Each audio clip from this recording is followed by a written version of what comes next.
All right, guys, what's up? This is Joey McKernan here with the Equip Show, and I am here with Tony Roberts, Executive Director of Volunteers Assisting Seniors, VAS. Tony, how are you today? Hi, I'm great. How are you today? It is great to have you.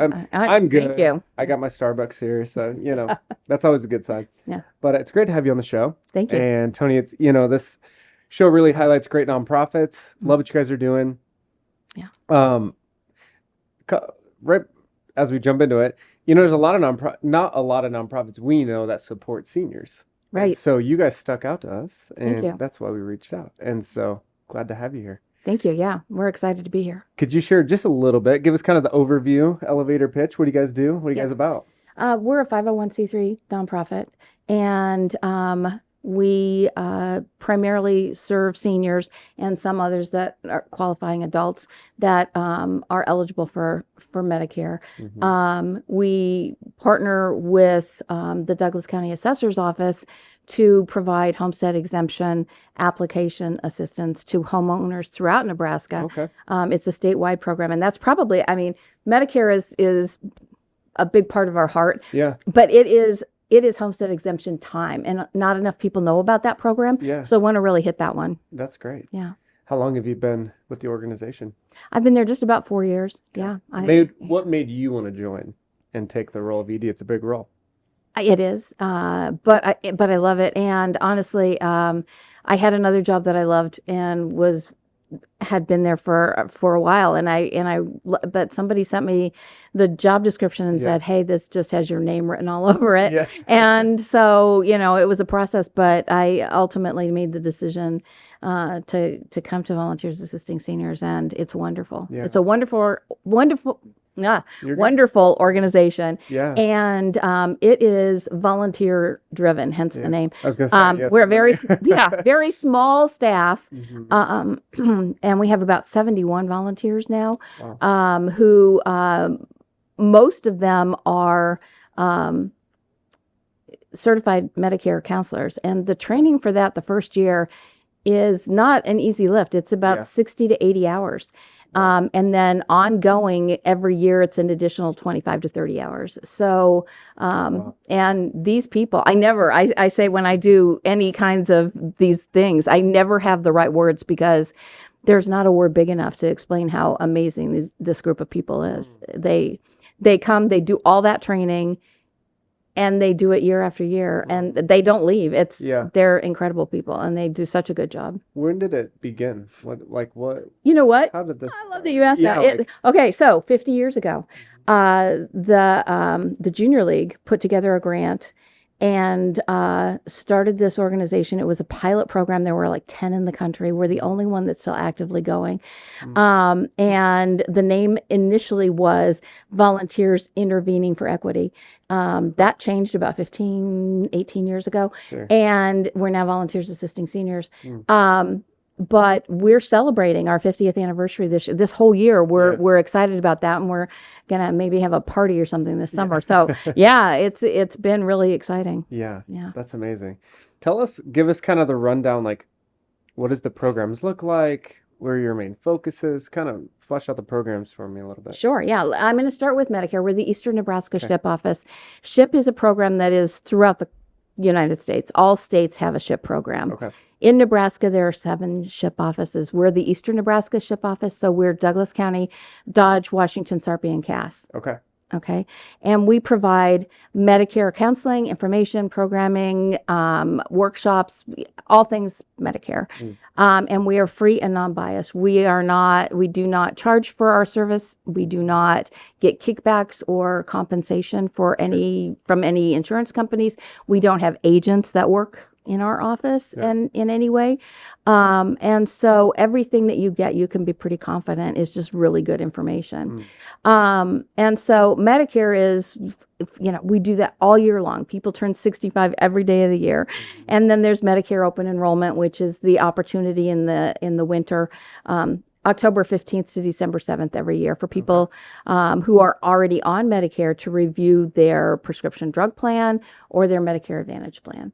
But this is homestead exemption season. And we partner, like I said, with the Douglas County Assessor's Office and can help people complete that application. The thing that we have found is that it's a wonderful program to help seniors get some property tax relief from 10% to 100%, depending on income and Which is expenses. big in Nebraska It's huge. because we're one of the only states Huge that have that, right? in Nebraska.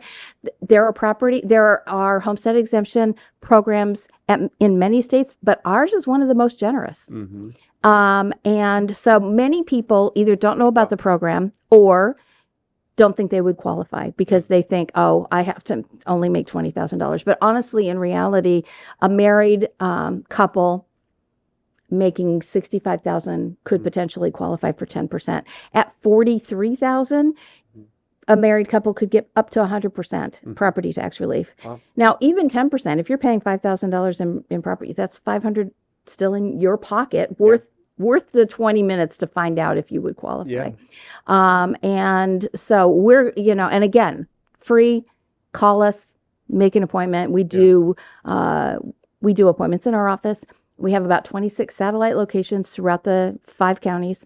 And we also do phone appointments for homebound people. So easy to get an appointment and spend 15, 20 minutes with a counselor to help you do the application and then mail it in. It's that easy. Wow. Yeah. So those are kind of the 2 areas. Those are our 2 big things. Big things. We What else do you started, we started Navigators this year, which is a program where we have counselors who are specifically trained. They can help people complete low income subsidy applications to get relief for their prescription drug costs and to help them understand how to access Medicaid and some stuff like that. And really exciting, we have a fraud warrior. It's a program that started in the state a couple years ago. We were the first one to take advantage of it. We've had a fraud warrior for just over a year now who has done all the training. Carol Hara, who oversees that program. What is that? It's a counselor who has been trained that can help take fraud complaints and help file reports and do all of that and help answer questions. Was this fraud? Is it not fraud? Do presentations at groups and organizations throughout the community to help people understand better the kinds of fraud activity that's happening, especially targeting seniors, which is just crazy. And they're so good at it all the time. I mean, it's never ending, honestly. Fraudsters, is that what you're saying? Yeah. Good at it? Yeah, fraud and Does scam AI attempts. affect that? Do you feel like is that I gonna think affect probably some it things does at some because point? they're getting so good at it that I think that's probably I've thought about that. a part of it. Yeah. I don't think even so. know what's Yeah. real anymore. I mean, like, It's so hard. Yeah. I was going through my emails yesterday and I had one from my development director that said, "Hey, Tony, I'm changing my bank. Need to get some different information so that I can update my information." And I Jessica's like next to her. I said, "Jessica," she's like, "Nope, not me." Yeah. So sorry, tangent. I was just talking to somebody like the day before, and I get this message on Facebook, and they're like, "Hey, could you review this based on like our meeting yesterday?" And I'm like, "Oh yeah," I click it. So it's everybody, and it hacked my whole system. Shut my whole Facebook down. Yeah, started getting a new one. But anyway, it's horrifying. No, that's real. It is real. It's yeah, real. So it's been such a popular program. People are taking advantage of it. That we then trained a second fraud warrior this year. So now we have 2 in our office that can take, and you can call our office if you have a concern or if you are not certain. We have, the 2 that can help answer your questions. Of course, the Attorney General's office has a fraud prevention program. You can make complaints there too. And the Nebraska SHIP office in Lincoln also. So if you're worried about that or feel like, oh my gosh, I maybe gave my number to somebody I shouldn't, follow up on that. Amazing. Yeah. We tell people all the time, you read in the newspaper that, Dr. So-and-so has been convicted of $1.2 billion in Medicare fraud and is going to jail for 99 years or whatever. And it's like, the part that you don't know is that started with one complaint and that maybe didn't trigger anything. But then there's 10 or 20 complaints, and Yeah. then people start to look at that. And then there's 100, and then people are like, maybe there's an investigation here. And eventually there's enough evidence and documentation that it ends up in that Yeah. process. Yeah. But it wouldn't until somebody made that first complaint. So good. And so we tell people, please do. If you think that you were a victim, or if there was something that happened, please do report it, because that's how we get to the point where people have consequences. That's good. Yeah. How are you guys funded? We have a variety of funding, and we have a contract through the state of Nebraska. The Department of Insurance. It's a federal grant that is funneled through our state government, and then is allocated and distributed through the Nebraska SHIP office. And so that contract pays for 23 to 25% of our budget. Our biggest funders are foundations and grants. We have individual donors, people who come into our office, and even though everything is free, they're like, oh, here, I want to give you $10, and it's great. So individual donors, and we have some investments. So it's been, so we have kind of a diverse funding stream. And so, yeah. What would you say, if you were to kind of name it, what problem are you guys chasing to solve as an organization? I think that, That's a big question. Yeah, it really is. I got you on that one. Yeah, I have to think. So no, I think that probably what I would say is that is having people know that there's free and reliable information available, people there that can help them. For seniors. For people who qualify for Medicare. Yeah. Yeah. I mean, there is so much frustration. It is so much harder than it needs to be. We have doctors, nurses, attorneys who come to our office, and they all say, we work with this stuff every day, and if I don't get it, who's going to get it? And it's overly complicated and overly confusing, and it shouldn't be, but it is. And that's why our volunteers take that extreme training and get the counseling and education that they need, so that then they can work with our clients that come into the office. We have a volunteer who's been with VAS for about 8 years now, and he is filling in as what we call our SHIP rep. That is the person that coordinates with the SHIP program through the state of Nebraska. That's Mike Carsey. He is fantastic. He is a resource to all of the other counselors. If they get something that's a little bit off center, a little bit different, that's who they call. They call Mike, and Mike either knows the answer or knows how to get the answer. And I would say he's probably one of the top 5 Medicare experts in the state. Wow. And he's in our office. He's fantastic. Wow. So, yeah. Let's talk a little bit about seniors and the nonprofit sector, because as I think we work with 70 to 90 nonprofits all across Omaha, and you're one of the only. There's 2 groups in my head, maybe 3 that come to my mind that work with seniors. And I find that so interesting. I think that's so interesting. Why has that been challenging? Like in certain funding areas, like what? Why is it like that? I guess I don't know, but not asking a very clear question here, but why out of all the nonprofits, I see kids and I see housing and I see, and all these, why is seniors kind of such a small slice of the pie? Yeah.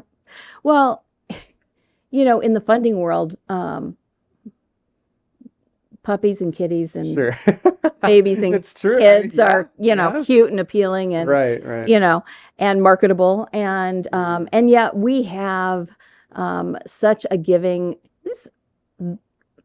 Omaha, maybe Nebraska as a whole, but Omaha is such a giving community. And we are fortunate in that people and foundations in this community look at seniors as a population that needs to be served and embraced. And so we've been very, very fortunate. And so there are other senior serving organizations that we partner with. We work with ENOA quite a bit. And United Way 211 started a senior serving program a couple years ago. Talk to them. I didn't know that. And we work with them. we get calls all the time for things that are maybe a little bit outside our wheelhouse. Like, Sure. the call from the guy in California who needed like to find somebody to shovel his mom's driveway. It's like, yeah. And so we try So never to you just, went all the way there and yeah, shoveled those. no. So we try never though to hang up and just say, that's not our, Yeah. So we have a list of referrals and like people that handle Good. different things so we always try to give them so they don't have to make 27 different calls to find the right place. We try to narrow that down a little bit. Yep. And ENOA and United Way 211 are two partners that we use as a referral source quite a bit. AARP has been a good partner. Alzheimer's Association. Yep. We partner to do some programming with them. So there are senior serving organizations in our community Yep. that are established and Good. are good partners, Yeah. and we enjoy those relationships. That's And Omaha has a really good and extensive senior center program. There are senior center communities in almost every neighborhood Yeah. in the Omaha metro, and with meal services and social community. It's a fantastic. There isn't really a need for seniors to be isolated in the Omaha area if they don't want to be, and so, but it's getting that message out and letting people know what is available and where and how they can access it. And I think that's the biggest challenge. Hence why, Hence why we're here. why I'm here. I was going to say, what, like, Yeah. do you do a lot of education in Try to. the city? Yep. Yeah. Yeah. And in fact, I would say if anyone is in Yeah, a part, in an organization, a community, a club, a church group, doesn't matter. If you're in a group of people that would like to have more information, please call our office because we would love to come and talk to you and give you more information. Yeah. So, yeah. Yeah, I think it's such a needed thing, and I've had grandparents, and some pass away, and the process of the family supporting our grandparents too, like that was challenging. We didn't know. Yeah. Do you work with the families too? If it's, maybe someone that's getting a little older, One of our audiences, we work with seniors themselves, but we also work with caregivers. We work with other senior serving organizations.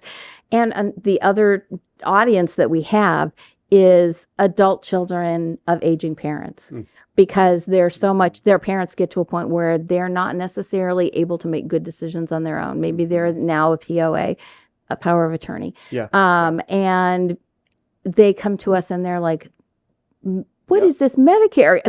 My mom has 14 cards. What, because older people don't like to throw anything away. Yeah. So, it's like, well, okay, we can get rid of these 12. These are the ones you need to hang on to. Yeah. And we can explain what they mean and how, and so we do definitely work with, and those tend to be, 40 to 60-year-olds that are having, it's complicated. Yeah. You said that. Yeah, it is. It's hard to, I don't know what I'm looking at. Yeah.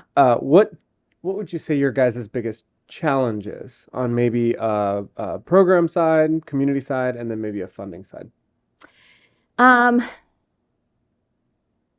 the program side, I think that I've already said, it's getting the message out, is helping people know that help is here, help is available, and that it's reliable information, that it's trustworthy information. And so helping people to understand that they have access, all they have to do is call, and that we will be able to help them.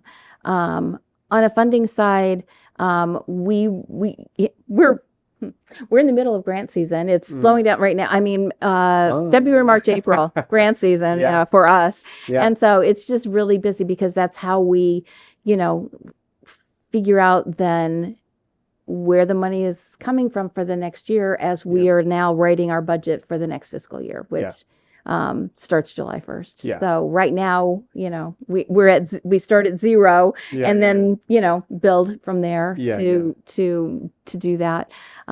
So we're just busy investigating what the options are and the opportunities are and going from there. Yeah, So, that's great. yeah.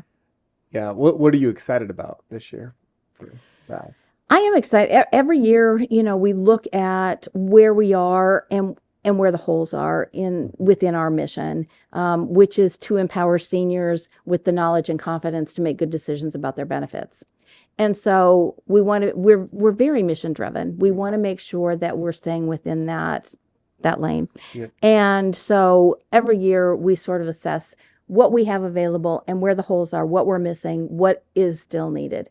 And so one of the things, we have a couple of things that we're going to be doing, or that we've sort of piloted and started doing, but now we're going to formalize a little bit. And one is the professional counselors program, where people in the community who work with seniors in a professional environment, primarily like medical clinics and facilities, and that sort of thing, that where Medicare primarily is something that seniors will be accessing. We're going to train people like pharmacists, billing office, registration, that sort of thing, to help people. Then we'll do their training and give them support so they can answer those Medicare questions in real time in their work environment. Yeah. And not always have to say, "Ooh, I don't know, let me send you somewhere else." So that is one thing we're working on to formalize this year. We already have 17 people doing that. And the other thing that we're going to formalize a little bit is the employer outreach program, where we can work with HR departments to provide the retirement information that people need when they're over 65 and retiring and leaving their employer-based insurance. And then what's next, to make sure they have that good information about how to make that transition from employment to retirement, from employer-based insurance to Medicare. And so we have several employer partners already, and we're working to build that out a little bit. That's awesome. So we're excited about that. So have you seen let me make sure I stay on my time. I have a tendency to go over time. But have you seen when seniors retire, that transition, like trying to navigate that transition it's hard. Daunting. My dad retired a year ago or 2 years ago. My wife's parents retired, and it's been interesting to just talking with them, like, you're going back to work, you're kind of working, you're not working, it's an interesting season. Do you guys help kind of people navigate that? We do. Well, community and just kind of, I don't know. Well, especially in the Medicare part of it, we help. There's retiring is such a big, it's a big step. Yeah. And there's so much to it. The social parts, that do I downsize? Do I move? Do I, all of the different components, and we don't address all of them. Sure. But we definitely help with that Medicare piece of it, because that healthcare piece of it, especially when you're at 65, is an important factor in, maintaining your health, and what are the options, and what is the best plan for me. Yeah. And so we definitely help to navigate and get through that process. That's a big step. Yeah, it is. How can people get involved? What are kind of steps to be a volunteer? Yeah. What does that look like? You know what? Like I said, it's a big lift. And thankfully there are a lot of people, most of our volunteers, we have the professional counselors that I just talked about, but most of our volunteers are retired and have a lifetime of experience and education and knowledge and life living experience that they bring to the table. And we have volunteers who have done everything. We have former hospital administrators and former nurses and former teachers and former law enforcement and former everything. And so, but they bring all of that life to the table, and then they want to have an opportunity to give back and to help other seniors. Our best recruiters are our current volunteers. I bet. As as they're meeting with people, as they're out in the community, talking to a neighbor, talking to a client, they're like, their minds are, they know the job. They know the job inside and out. They know what kind of person is needed. And they may say to somebody, you'd be a great Medicare counselor. You should talk to Tony. Yep. And and then we start the process. Yeah. So our volunteers are our greatest recruiters. Yeah. When those of us who were in the Speakers Bureau, and we go out and do all the presentations and all this stuff, Yeah. we talk about it everywhere we go. We Sure. mention it and let people know that is an option. And yet it still remains that our current volunteers are really our best volunteer recruiters. So, yeah. Well, you guys I love your energy. You guys are doing great work. Thank you. It's so unique. Thanks for being on the show today. Thank you for having me. I appreciate it. Your website is www.vas-nebraska.org. VAS-Nebraska. Nebraska spelled out. Okay, .org. .org. Guys, make sure you check this out. If you're interested, if you have a passion to work with seniors, support seniors in a variety of ways. If you're a counselor, is that kind of the lane too? If you have counselors that would be interested, it sounds like that's a volunteer role too. If they are interested in a role at VAS in any capacity, we have lots of different volunteer roles. Perfect. Not just Medicare counselors. So if you have any interest at all in senior serving, then please, feel free to reach out and talk to me. Awesome. Yeah. Well, volunteer assisting seniors, thank you so much. You guys are amazing. Thank you. Yeah. I appreciate the opportunity. Absolutely. Thank you. Well, guys, that wraps up here. Another guest. Make sure you check them out, vas-nebraska.org. Is there anything else you want to share before we wrap up? I'm good. Okay. Thank you. I always make sure we don't. I just jump into it. Yeah. Guys, check them out and check out the website. Connect with Tony, connect with the team. Yeah. And amazing group. Again, we highlight groups here in Omaha that are doing great work, unique work, and it's great to highlight her today. We will be back here with another guest here in a week. Thanks, everybody.